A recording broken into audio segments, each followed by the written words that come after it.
Welcome to Apuntes de Español. In today's lesson we are going to study the mood. The mood is a grammatical category that refers to the way the verbal action is expressed.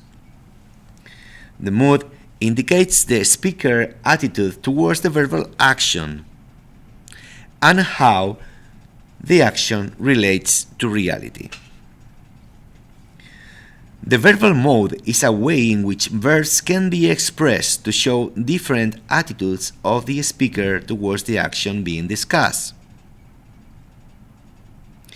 In Spanish, there are three verbal modes: indicative, subjunctive, and imperative.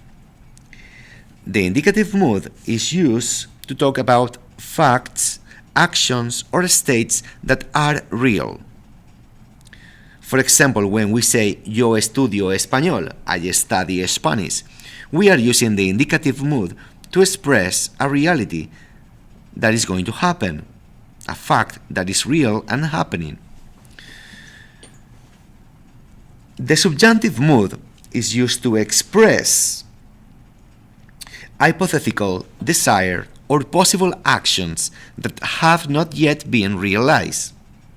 For example, when we say espero que estudies español, I hope you study Spanish, we are using the subjunctive mood to express an action that we hope will happen in the future.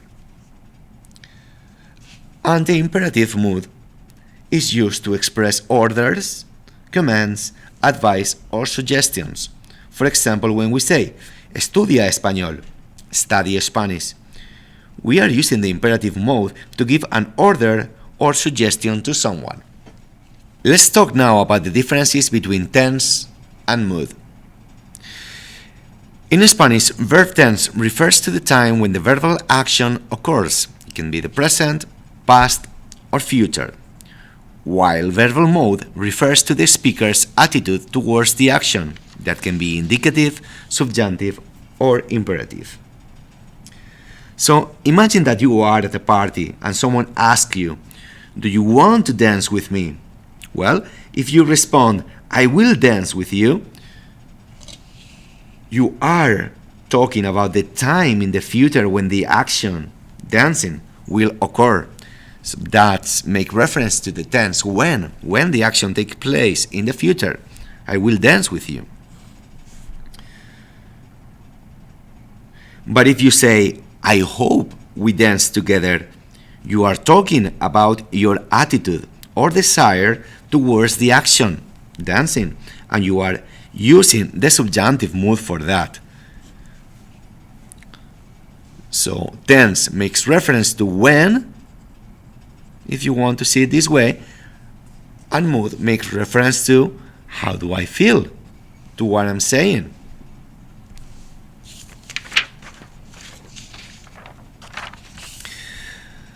Verb tense can be expressed in different forms, while verb mode can be expressed in different moods.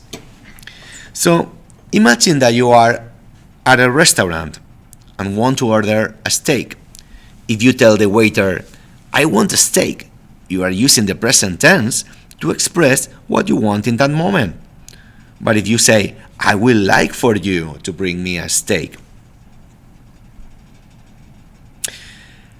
you are using the subjunctive mood to express your desire in a more polite way.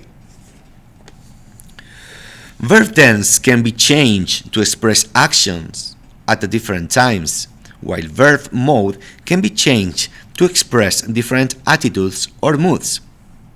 Imagine that you are telling a story about your beach vacation, or you went to Spain, for example, and you say, "We went to Spain and had a lot of fun." You are using the past tense, "we went," to talk about what happened during your vacation.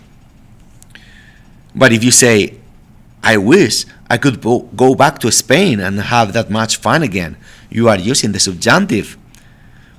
You're using the subjunctive mood to express your wish or longing to have that experience again.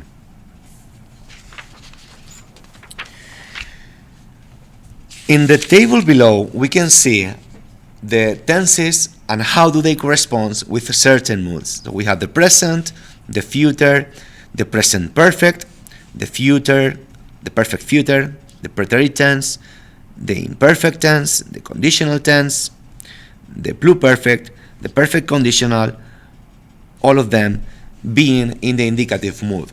So when we are using any of these tenses as the present or the future, the way we feel about what we are saying, which is the mood, the indicative mood, is that what we are saying is something real. We are certain on what we are saying. We are objective. We are speaking about things that we consider true or things that we have experienced.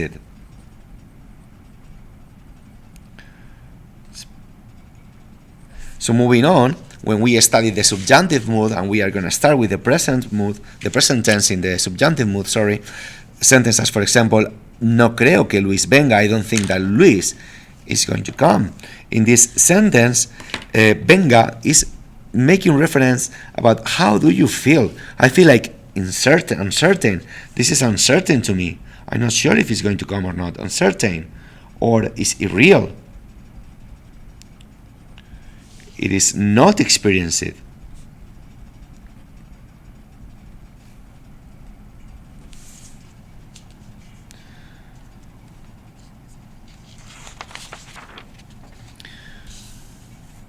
In this table right here, I am explaining you the temporal correspondences between the indicative and subjunctive. So when we are using the present or the future simple, when we are making a sentence in which we are speaking about something that happens now or something that will happen, in the subjunctive mood we will have to use the present as well.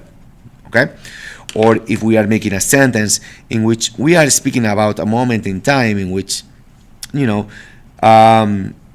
we're speaking about things that happen or will happen in the, again, present or future, this will be the preterite perfect compounded in no creo que Luis haya venido in comparison with ha venido or habrá venido. I left these tables for you. They are a little bit more advanced, so we are only going to cover the present in this lesson. So just focus on how, when you are using the future tense and the present tense, the correspondent with the present in the subjunctive. Lastly, I would like for you to have the opportunity to study this table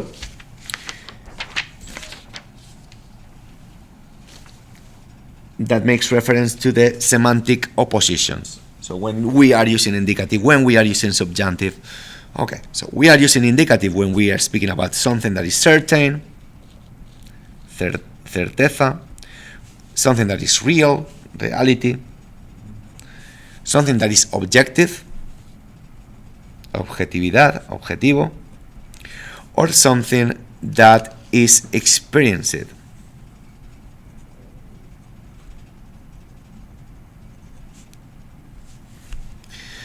And when are we going to use the subjunctive? In what context? How do we feel when we want to use subjunctive? When we feel that what we are saying might be uncertain,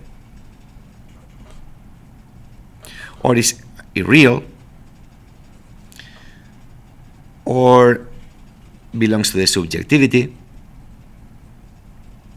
or is not experienced.